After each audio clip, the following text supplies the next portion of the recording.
Secretary जो यहाँ शहनबाज भाई और पासी जी बैठे हैं और पूरे नेताओं का सम्मान करते हुए मैं पश्चिमी चंपारण की इस धरती पर भरोसा देता हूं।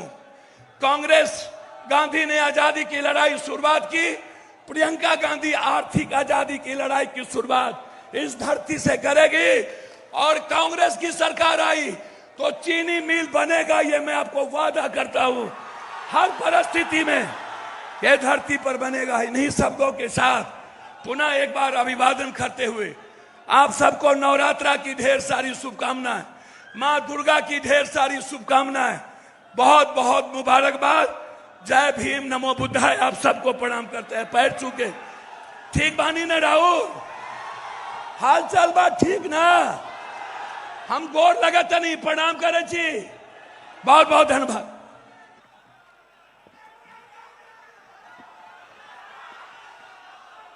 परिवर्तन की आंधी, प्रियंका गांधी सामाजिक व्यवस्था परिवर्तन की नायिका और करोड़ों लोगों की आशा आदरणीय प्रियंका गांधी हम सबको संबोधित करेंगी।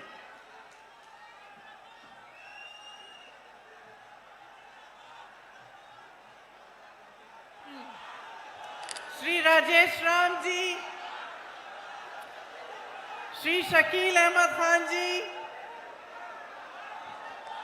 श्री अखिलेश सिंह जी, श्री तारिक अनवर जी, श्री पप्पू यादव जी, श्री सुधाकर सिंह जी, सुशील पासी जी, शाहनवाज आलम जी, ममता राय जी, मंच पर आसीन सभी महागठबंधन के नेतागण, मेरे साथी कार्यकर्ता साथीगण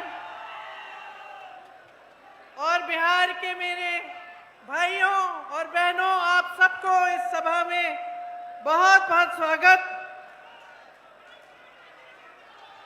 ये का हाल बा? हाल बदलने का समय आ गया है।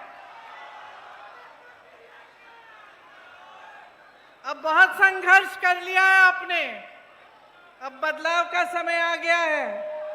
बदलाव लाओ। देखिए, ये जो आपकी धरती है, ये हर भारतीय के लिए सबसे पवित्र धरती है, सबसे पवित्र धरती है। इसका शायद आपको एहसास न हो, लेकिन बाकी पूरे भारत को एहसास है।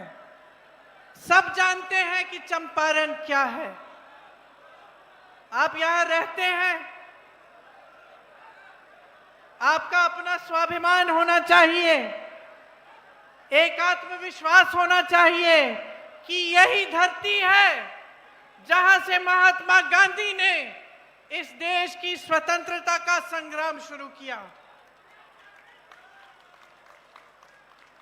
इस धरती को पूरा भारत नमन करता है और आज यहाँ खड़े हुए मैं भी नमन करती हूँ, आपको नमन करती हूँ, जिनके पूर्वजों ने एक ऐसा आंदोलन खड़ा किया कि महात्मा गांधी जी के कानों तक ये बात पहुंची कि चंपारण के किसान आंदोलन कर रहे हैं ब्रिटिश साम्राज्य के खिलाफ, अंग्रेजी साम्राज्य के खिलाफ। आप झुके नहीं, आपके पूर्वज झुके नहीं, पीछे हटे नहीं, खड़े रहे। महात्मा गांधी जी यहाँ आए और उनके साथ साथ उनसे सीखकर, उनकी बातों को समझकर एक ऐसा आंदोलन खड़ा किया महात्मा गांधी जी ने जो विश्व भर में मशहूर हुआ। वो पहला ऐसा स्वतंत्रता आंदोलन था जिसने किसी का खून नहीं बहाया, जो हिंसा के द्वारा नहीं किया गया, लेकिन अहिंसा, सत्य और प्रेम द्वारा ये हमने स्वतंत्रता जीती और ये महान देश बनाया जिसको पूरा विश्व देख के कहता है कि ये देश महान है। और ये देश महान क्यों है?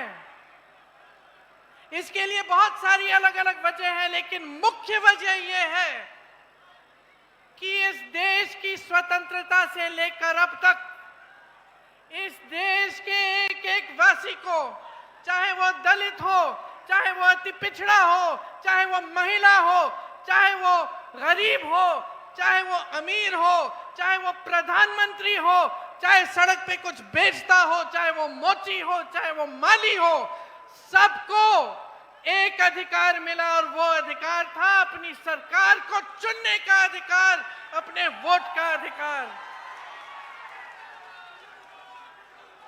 यहां चंपारण के महापुरुष राजकुमार शुक्ल जी, हरवंश सहाय जी, शेख गुलाब जी, पीर मोहम्मद मुनीर जी, संत भगत राव जी, डोमराज सिंह जी, राधूमल मारवाड़ी जी और बतक मियां जी किस लिए लड़े थे?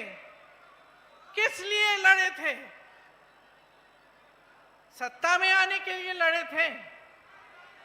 मोदी जी और अमित शाह जी जैसे गद्दी पे बैठने के लिए लड़े थे। आपकी स्वतंत्रता के लिए लड़े थे, आपकी इस धरती के लिए लड़े थे,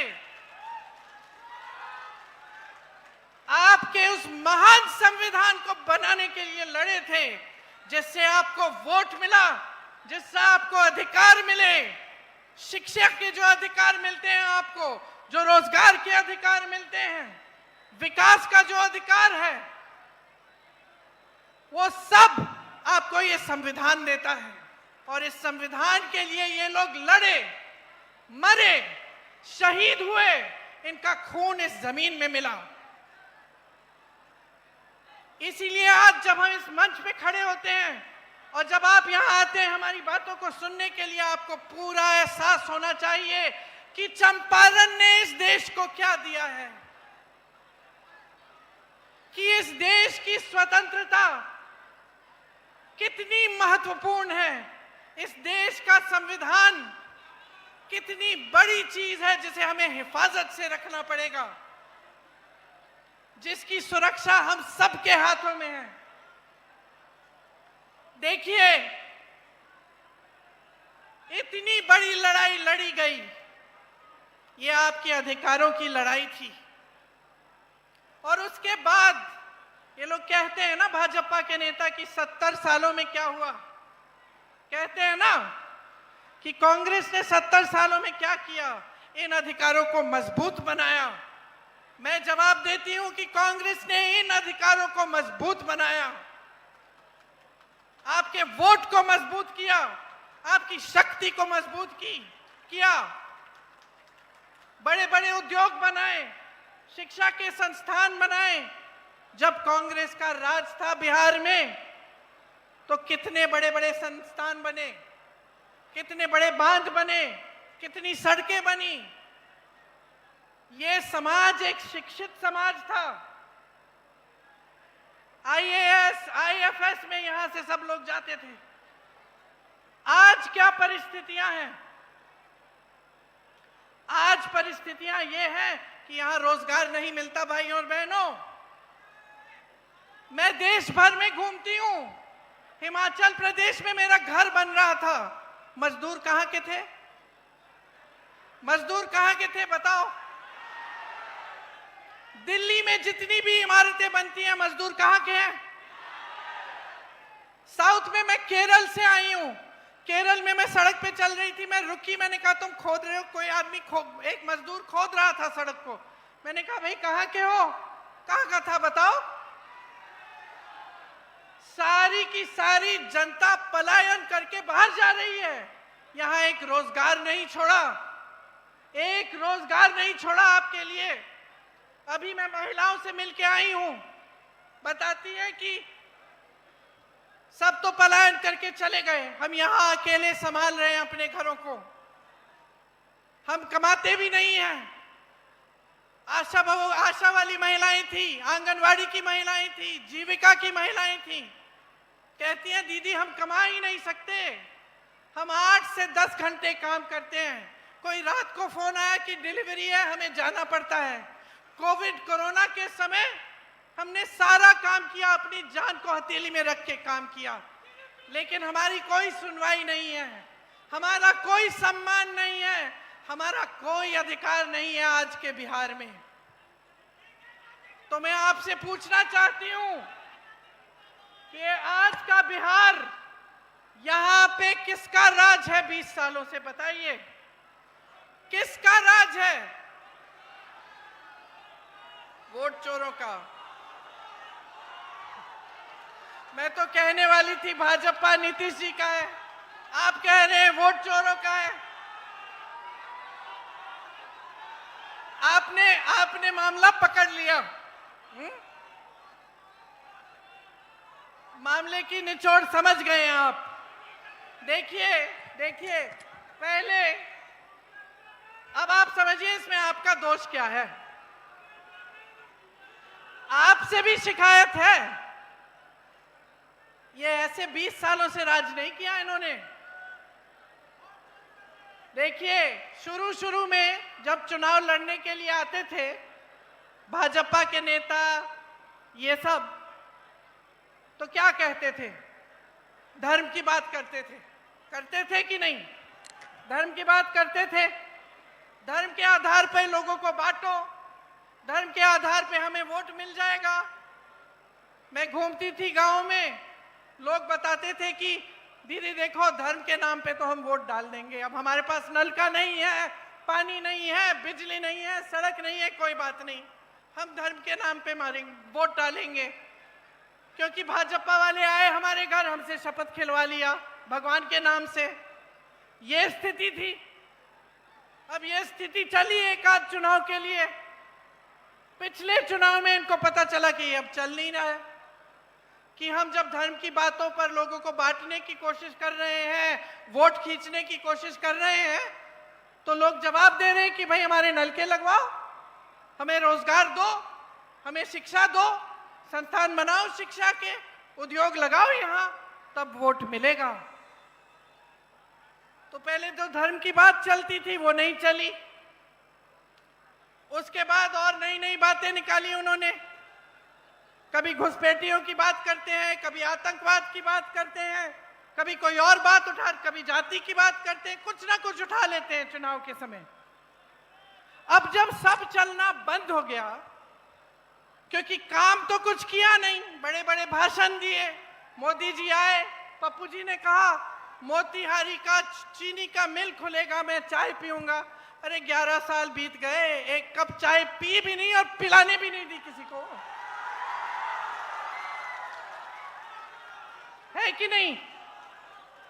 तो अब वो सब नहीं चल रहा है, खोखले भाषण नहीं चल रहे हैं, धर्म की बातें नहीं चल रही हैं, लोगों में फूट फैलाना नहीं चल रहा है। अब क्या करें?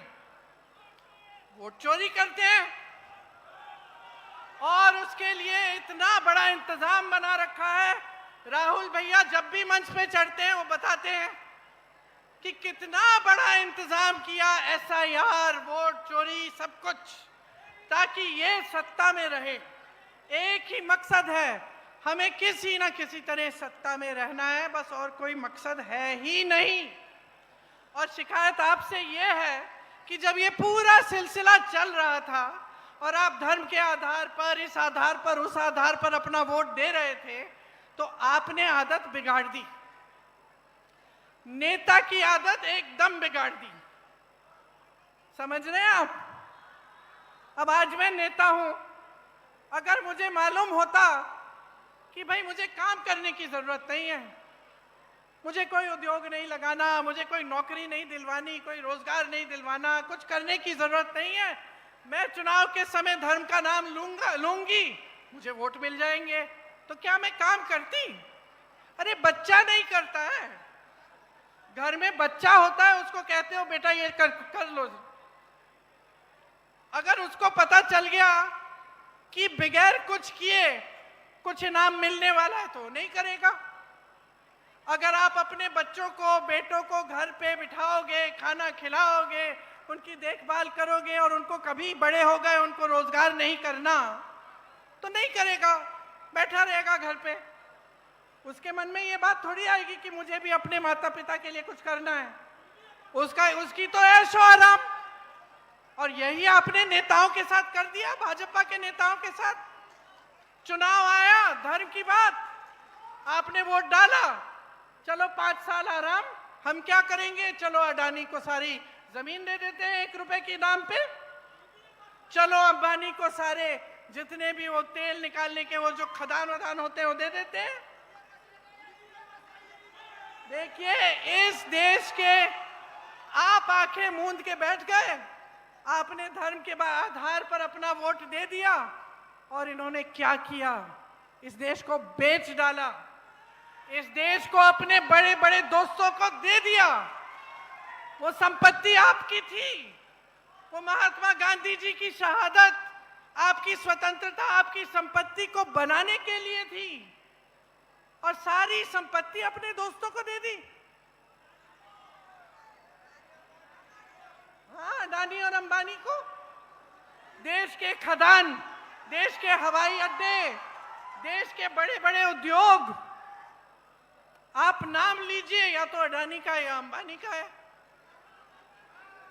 किसके दोस्त हैं, किसके दोस्त हैं? मोदी जी के दोस्त है ना? अच्छा, मोदी जी का एक और दोस्त है, कौन है? जिसने आपके मखानों पे टैक्स लगाई है, वो मोदी जी के दूसरे दोस्त ट्रंप जी हैं, अमेरिका के राष्ट्रपति। मोदी जी हाथ पकड़ के चलते हैं, उनके साथ चलते हैं ना, देखिए फोटो। आपके साथ कभी हाथ पकड़ के चले हैं? कभी इस देश के किसान के साथ हाथ पकड़ के चले हैं? कभी यहां आके देखा है कि किसानों की क्या हालत है? खाद नहीं मिल रही है, कोई समर्थन नहीं है, जहां देखो जीएसटी जीएसटी, हर चीज में ट्रैक्टर, पेट्रोल, ये वो। अब चुनाव आ रहा है, कम कर दिया। आज यहां का किसान, मैं कह सकती हूं, उसी परिस्थिति में है जिस परिस्थिति में महात्मा गांधी यहां पे आंदोलन करने आए थे।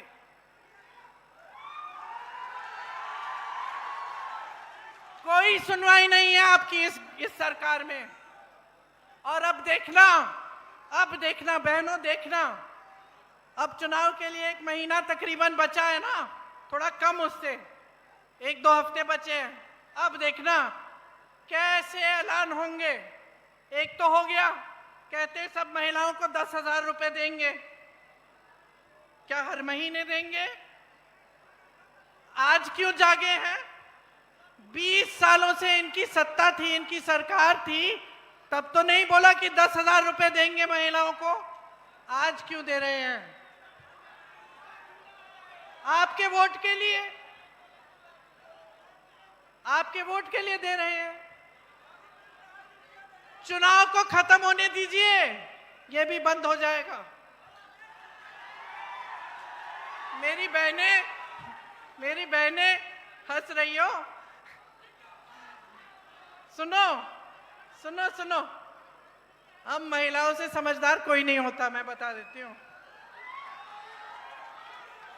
इसीलिए एक काम करो, ले लो, 10,000 रुपए दे रहे हैं, ले लो, लेकिन वोट तुम अपने देश के लिए डालो। वोट तुम इस धरती के लिए डालो, वोट तुम अपने भविष्य के लिए डालो, अपने बच्चों के भविष्य के लिए डालो। इनकी बातों में मत पड़ो, बहुत हो गया है बहनों, बहुत हो गया है। आप संघर्ष कर रही हो, आपको कुछ नहीं दिया जाता। समझदारी से सारी पार्टियों को पहचानो। आज मैं खड़ी हूं आपके सामने और मैं आपको बता रही हूं कि कांग्रेस पार्टी ने, गठबंधन ने ये तय किया है कि हम 2500 रुपए हर महीने आपको देंगे, ठीक है? अब कल को मैं भूल गई और ये काम नहीं हुआ तो मुझे दंड देनी पड़ेगी, आपको देनी पड़ेगी। तो ये समझो, इन्होंने कितने वादे किए, कितने खोखले वादे किए। यहाँ की चीनी मिल से लेके, किसानों से लेके, महिलाओं से लेके, कितने झूठे वादे किए हैं। तो अब इनको सबक सिखाओ ना।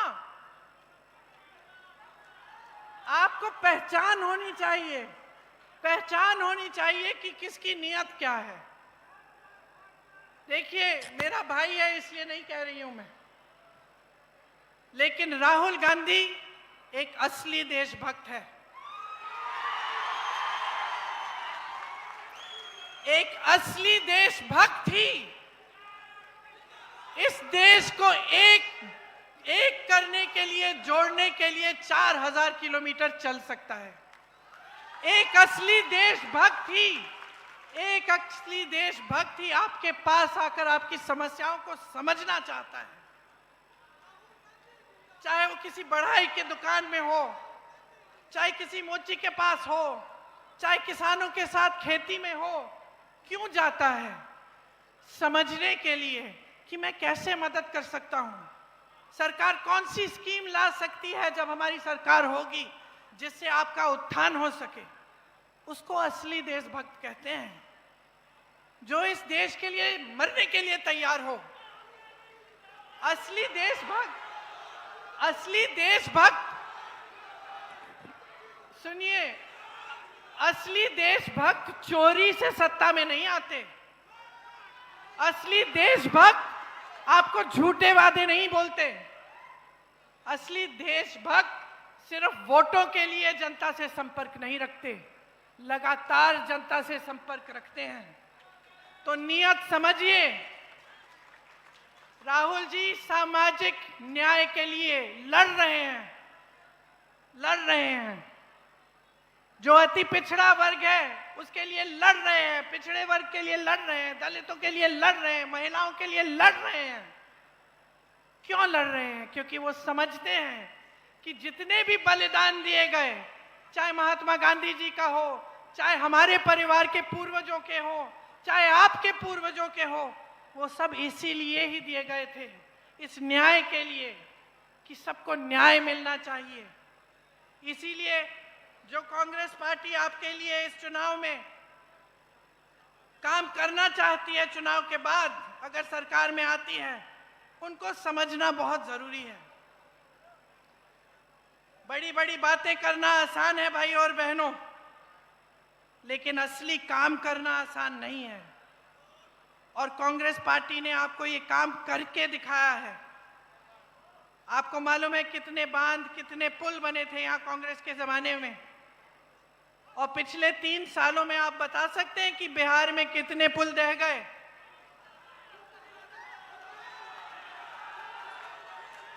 27 पुल ढह गए 3 सालों में। मोदी जी आते हैं आपके सामने और बड़ा सा विकास का पैकेज खोलते हैं। अरे भाई, तुमसे एक पुल नहीं बन रहा है। विकास पुरुष नाम कैसे हो गया आपका? एक पुल नहीं बन रहा है, एक पुल खड़ा नहीं कर पा रहे हैं आप। अनावरण से पहले ही ढह जाते हैं। तो समझिए, काम करने वाला, विकास करने वाला कौन है और बड़ी बड़ी बातें करने वाला कौन है। 70,000 करोड़ रुपए आपके गायब हुए बिहार में। सीएजी की रिपोर्ट आई, क्या था, कहां से आए वो पैसे, क्या थे? वो आपकी स्कीमों के पैसे थे। दलितों, पिछड़ों, अति पिछड़ों शिक्षा के लिए स्वास्थ्य, शिक्षा की स्कीमें थी जो उन 70,000 करोड़ रुपए से की जानी थी। वो पैसे आप तक पहुंचे ही नहीं। 10 सालों में इन्होंने कुछ नहीं किया है, सिर्फ खोखली बातें की हैं। और आज आप इस परिस्थिति में हैं कि आपको यहाँ रोजगार नहीं मिलता, आपकी शिक्षा के संस्थान नहीं हैं, आपके लिए मौके नहीं हैं। यहाँ की महिलाएं दिन रात काम कर रही हैं, लेकिन फिर भी कमा नहीं पा रही हैं। कांग्रेस ने खाद्य सुरक्षा का कानून कांग्रेस लाई, शिक्षा का अधिकार लाई, रोजगार का अधिकार लाई, जिससे आपको मनरेगा मिला। देश के कोने कोने में गरीब लोग मनरेगा से कमा सकते हैं। मनरेगा में इन्होंने कम पैसे डाले, ये सारी स्कीमें इन्होंने कम कर डाली। और फिर भी यहाँ आकर आपके सामने एहसान लाते हैं, जैसे आपके लिए बहुत बड़े बड़े काम कर लिए इन्होंने। कुछ नहीं किया। और काम करना नेता का फर्ज होता है। नेता से काम निकालना आपका अधिकार होता है। समझे आप?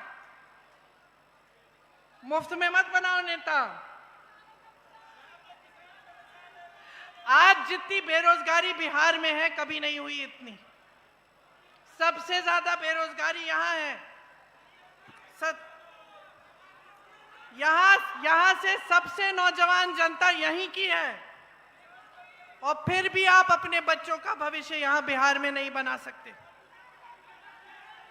जितनी नौकरियां थी सब ठेके पे हो गई हैं। जितने बड़े बड़े सरकारी उद्योग थे अब वो भी ठेके पे नौकरियां करवा रहे हैं, रोजगार कर दिलवा रहे हैं। कोई पक्का रोजगार नहीं मिलता। आपकी शिक्षा का सिस्टम बर्बाद हो गया है। पेपर लीक पे पेपर लीक हो रहा है और कोई समाधान ही नहीं है। हमारा गठबंधन कह रहा है कि हम जॉब कैलेंडर लाएंगे, उस पे पहले से पता चलेगा कि इम्तिहान कब होगा, रिजल्ट कब आएगा और नियुक्तियां कब होंगी, और उससे कोई इधर उधर हुआ तो उस पे सख्त दंड डाला जाएगा। आपको पेपर लीक से मुक्ति देना चाहते हैं हम। जो जितने भी खाली रोजगार हैं, खाली पद हैं सरकार में, जो अभी इतने सालों से खाली पड़े हुए हैं, उनको भरना चाहते हैं हम। आपके भविष्य को यहीं पे बिहार में उज्जवल बनाना चाहते हैं हम। तो आप देखिए, मैं ये नहीं कहती कि सिर्फ क्योंकि हम कह रहे हैं इस मंच पे खड़े होके इसलिए ये बातें मान लो। अपने आसपास देखो, अलग अलग प्रदेशों में देखो, कांग्रेस ने ये चीजें लागू की हैं, और देखो कि किस तरह से कांग्रेस की सरकारें काम कर रही हैं, और समझो कि बिहार में भी यही हो सकता था अगर आप सही सरकार चुनते। महागठबंधन के वादे हर एक अधिकार को मजबूत करना चाहते हैं।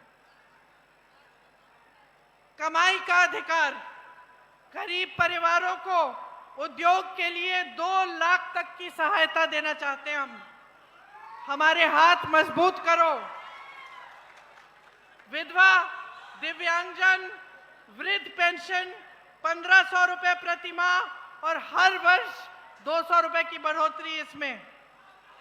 भूमिहीन परिवारों के लिए मकान हेतु 3 से 5 डिसमिल जमीन देना चाहते हैं, और उस जमीन का मालिकाना हक अपनी बहनों को देना चाहते हैं। हम हर विधानसभा में स्थानीय रोजगार को बढ़ावा देने के लिए 10 करोड़ का बिहार बनाओ स्टाइपेंड फंड देंगे।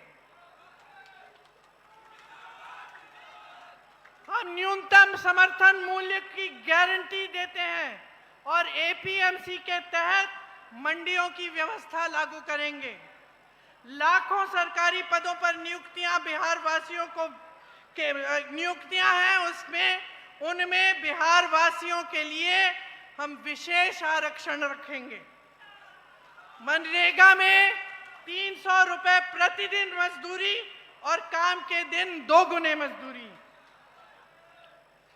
200 यूनिट बिजली हम मुफ्त में देना चाहते हैं, फ्री बिजली मिलेगी आपको। माई बहन योजना में जैसे मैंने कहा 2500 रुपए प्रति माह सीधे आपके खाते में जाएंगे। आपको मालूम होगा कि कांग्रेस ने राजस्थान में एक स्कीम लागू की थी जब हमारी सरकार थी। 25 लाख रुपए तक आपका जितनी भी स्वास्थ्य की सुविधाएं हैं वो मुफ्त में मिल रही थी। तो जब मैं राजस्थान गई, वहां पे मुझे हार्ट ऑपरेशन के पेशेंट मिले, लिवर ट्रांसप्लांट के पेशेंट मिले, सारा मुफ्त में किया गया था। वही स्कीम हम बिहार में लागू करना चाहते हैं। बहनों सुन लो, खोखली बात नहीं है, करके दिखाया है हमने। 25 लाख तक आपका सारा इलाज, दवाइयां, सर्जरी, ऑपरेशन सब कुछ आपको मुफ्त मिलेगा, निःशुल्क मिलेगा। मैंने पेपर लीक की बात की, इसके बजाय जो आवासीय अंग्रेजी मॉडल के विद्यालय हैं वो हम लगाना चाहते हैं आपके बच्चों के लिए। 3 साल की जो डिग्री है, हम चाहते हैं कि उस डिग्री को आप 3 साल में खत्म करो, ये नहीं कि 5-6 साल आप कर रहे हो और खत्म नहीं हो रही है। आपको मालूम है यूपी में भी इनकी सरकार है। यूपी में मैं ऐसे बच्चों से शादी नहीं हो पा रही थी उनकी, 26-27 साल के हो गए हैं, एग्जाम दे दिया है, पेपर दे दिया है, नियुक्ति नाम भी निकल गया लिस्ट में, नियुक्ति नहीं हुई और बेचारे ठहरे हैं कि नियुक्ति कब होगी, चलो 6 महीने में हो जाएगी, 1 साल में हो जाएगी, तो फिर दूसरा रोजगार नहीं ले रहे हैं। तो मतलब एकदम जीवन बर्बाद करने की बात कर रखी है इन्होंने। तो आप समझिए कि अब अपने जीवन को बनाने का काम करना है। सामाजिक न्याय के अधिकार की बात की मैंने, इसमें पंचायती राज और नगर निगमों में अति पिछड़े वर्ग के लिए 30% आरक्षण और दलित वर्ग के लिए 20% आरक्षण रखा जाएगा। अति पिछड़ा वर्ग अत्याचार निवारण अधिनियम बनाया जाएगा, जिससे कोई आप पर अत्याचार करे उस पर सख्त दंड लगेगी। निजी शिक्षा के संस्थानों में, मतलब प्राइवेट शिक्षा के संस्थानों में आपके लिए, अति पिछड़े वर्ग के लिए आरक्षण लागू होगा और जो 50 करोड़ तक जो सरकारी ठेके हैं उनमें 50% आरक्षण अति पिछड़े वर्ग के लिए होंगे। अब देखिए, मैंने बहुत बातें कर ली, लेकिन बात की निचोड़ ये है कि आप अपनी परिस्थितियों को समझो और सोच समझ के अपना वोट डालो। आप जो 20 साल से संघर्ष कर रहे हैं, उस संघर्ष को खत्म करने का समय आ गया है, बदलाव का समय आ गया है। ये जो निकम्मी सरकार है इनकी, भाजपा की, इसको, नीतीश जी की, इसको निकालो, हटाओ इसको और एक नई सरकार लाओ जो आपके लिए दिन रात काम करे, जो आपका भविष्य बनाए और आप गर्व से कह पाओ कि मैं बिहारी हूं, मुझे बिहार में नौकरी मिलती है, मुझे बिहार में रोजगार मिलता है और मेरे बच्चे बिहार में ही शिक्षित होंगे। तो अब मेरी बातें आपने सुन तो ली हैं, क्या करोगे?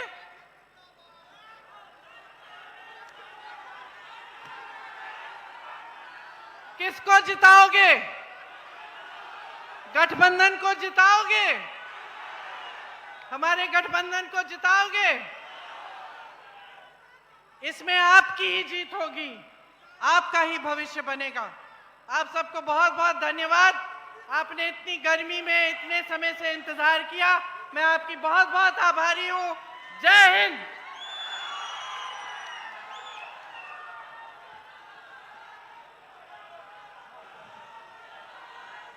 अब मैं डीसीसी अध्यक्ष से कहूंगा कि इस सभा को समाप्त करते हुए आभार प्रकट करें। DCC president.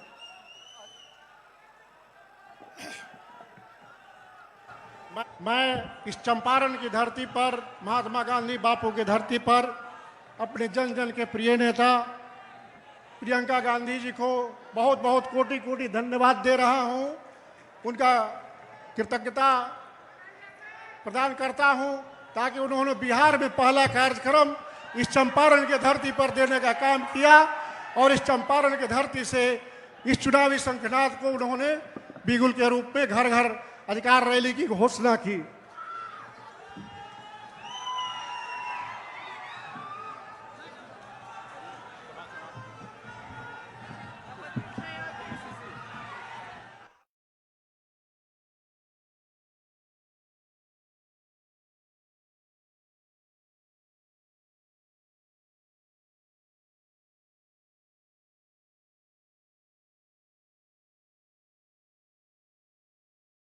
नमस्कार, मैं रवीश कुमार। राम मंदिर पर सुप्रीम कोर्ट के फैसले को लेकर पूर्व चीफ जस्टिस DY चंद्रचूड़ ने ऐसा क्या कहा कि फैसले की कॉपी पलटी जाने लगी है। चंद्रचूड़ ने फैसले के बचाव में वो सब क्यों कहा जो बीजेपी आरएसएस की लाइन रही है।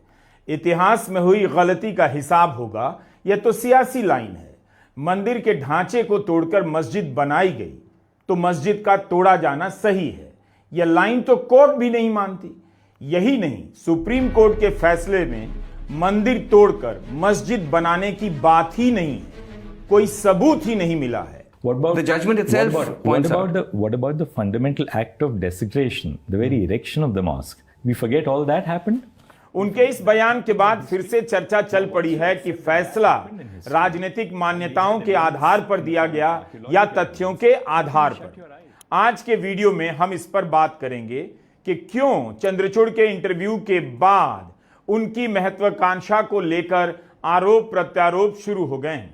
ऐसा क्या हुआ कि जिस जस्टिस चंद्रचूड़ को सम्मान से देखा जाता है उन्हें संदेह से भी देखा जाने लगा है। कई इंटरव्यू में लगता है कि चंद्रचूड़ सफाई दे रहे हैं, मगर सफाई हो नहीं पा रही है। उनके फैसले, उनके बयान एक तरफ, उनकी अंग्रेजी दूसरी तरफ। इतनी अच्छी अंग्रेजी की भी कैसी किस्मत के शानदार जवाबों से भी भरोसा नहीं छलकता है। संविधान, कोर्ट के फैसले, कुछ जजों की बातों को हमेशा ध्यान से सुनना चाहिए। वे नागरिक अधिकार और संविधान की चिंता में अपने फैसलों में संघर्षों और समझौतों को लेकर जिस तरह से सफाई देते हैं, अगर आप ध्यान नहीं देंगे तब फिर भाषा की बाजीगरी और जादूगरी के आनंद से वंचित हो जाएंगे। जस्टिस चंद्रचूड़ के बयान के बाद कई लोग लिख रहे हैं कि उन्होंने जो कहा वह आरएसएस और बीजेपी की लाइन रही है, आईटी सेल का तर्क रहा है, एक जज का, न्यायविद का तर्क नहीं हो सकता है। ऐसा कहने वाले आरएसएस बीजेपी को नहीं जानते। अगर चंद्रचूड़ अपने बयान से राम मंदिर के फैसले को संदेहास्पद बना रहे हैं, विवादास्पद बना रहे हैं, तो वे भी उन्हें गले नहीं लगाएंगे, क्योंकि उनके लिए भी अच्छा नहीं होगा कि इस फैसले पर संदेह की छाया पड़े। क्योंकि अब आरएसएस बीजेपी की राजनीति यह हो गई है कि कोर्ट ने भी राम मंदिर का फैसला दिया है। बहरहाल इतनी तो उम्मीद आप सभी से कर सकता हूं कि इस वीडियो को आखिर तक देखेंगे। इंटरनेशनल ह्यूमन राइट्स कमेटी की अध्यक्ष और न्यूयॉर्क सिटी बार की बैरिस्टर सुचित्रा विजयन ने लिखा है कि चंद्रचूड़ के बयान से उसे हैरानी नहीं होनी चाहिए, जिसने फैसला पढ़ा है या जिसने कोर्ट में चंद्रचूड़ के लंबे करियर को देखा और जाना है। भारत में जिसे अक्सर प्रगतिशील समझ लिया जाता है, वह उदारवादी और भाषाई खेल भर होता है। एक साथ सही सही शब्दों को बांधकर जनता को लगातार भरोसा देते रहने की, शब्दों की जादूगरी के संवैधानिक कोर्ट अभी भी काम कर रहे हैं, भले ही काम में कई कमियां हों। लेकिन जब आप नजदीक से देखते हैं तो चंद्रचूड़ संघ की सोच के साथ भी नजर आते हैं। जब भारत के संवैधानिक विध्वंस का इतिहास लिखा जाएगा, पिता और पुत्र को उसमें अहम जगह मिलेगी और वो चैप्टर बेचैनियों से भरा होगा। सुचित्रा विजयन कानून की जानकार हैं। हमने चंद्रचूड़ का करियर उनकी तरफ फॉलो नहीं किया है जिस तरह आम वकील या कोर्ट पर नजर रखने वाले लोग करते हैं, इसलिए उनकी महत्वाकांक्षा या मकानों की आकांक्षाओं पर टिप्पणी मैं नहीं करूंगा। लेकिन उनके फैसलों और टिप्पणियों को लेकर हमने कई वीडियो बनाए हैं। उनकी टिप्पणियों को आदर के साथ अपने वीडियो में स्थान जरूर दिया है। यह जरूर है कि चीफ जस्टिस के पद से उनके रिटायर होने के बाद सौरभ दास के लेख ने उनके बारे में मेरे नजरिए को बदला है। यह लेख हिंदी में आ चुका है, जिसका लिंक हम आपको डिस्क्रिप्शन में दे देंगे। आपको जरूर पढ़ना चाहिए।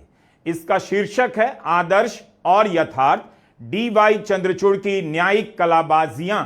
आदर्श और यथार्थ यानी दोनों में कितना अंतर है। 60 पन्नों का यह लेख चंद्रचूड़ के करियर और उनके फैसलों की भयंकर समीक्षा करता है और कानून की पत्रकारिता में मील का पत्थर माना जाता है। अक्टूबर 2024 में कारमा पत्रिका ने इसे कवर स्टोरी के रूप में छापा और लिखा था सौरभ दास ने। 16,000 शब्दों की इस रिपोर्ट का अंग्रेजी में टाइटल है performative justice, the equivocations of D Y. Chandrachud. इसका मतलब भी समझना जरूरी है। परफॉर्मेटिव जस्टिस का हिंदी में मतलब हुआ काम कम बातें ज्यादा। लगे कि बहुत काम हो रहा है मगर कलाबाजियां ज्यादा हैं। इक्विवोकेशंस का मतलब हुआ इस तरह की भाषा का इस्तेमाल करना जिससे सच का पता ना चले या जो अपराध किया गया है वो पकड़ में ना आए। इन पंक्तियों के जरिए कारवा ने चंद्रचूड़ को परिभाषित करने की कोशिश की है, एक ऐसे जज के रूप में कि उन्होंने अपनी छवि तो बनाई लेकिन काम कुछ और किया, ऐसी भाषा का इस्तेमाल किया जिससे सच पर पर्दा पड़ जाए। तो क्या श्रीनिवासन जैन के लगातार प्रश्नों से वह पर्दा अब उठ गया है? इसे लेकर बहस हो रही है।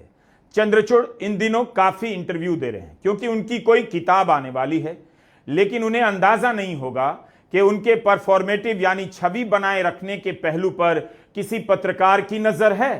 पहले आप सुनिए कि किस तरह श्रीनिवासन जैन अपने सवालों से उन परतों को हटाते हैं और आपको दिखाते हैं एक नया चंद्रचूड़। चंद्रचूड़ की किताब का नाम है वाई कॉन्स्टिट्यूशन मैटर्स। यह टाइटल याद दिलाता है कि क्यों श्रीनिवासन जैन जैसे पत्रकारों, न्यूज लॉन्ड्री जैसे संगठन और हम जैसों को मानहानि की तलवार से बचाने की जरूरत है, क्योंकि संविधान की रक्षा में हम उन पर्दों को बीच बीच में हटाते रहते हैं जिनके पीछे खड़े होकर कोई परफॉर्मेटिव जस्टिस का खिताब पाता है। हम अपने डिस्क्रिप्शन में न्यूज लॉन्ड्री के इस वीडियो का लिंक देंगे, आप जरूर देखिएगा।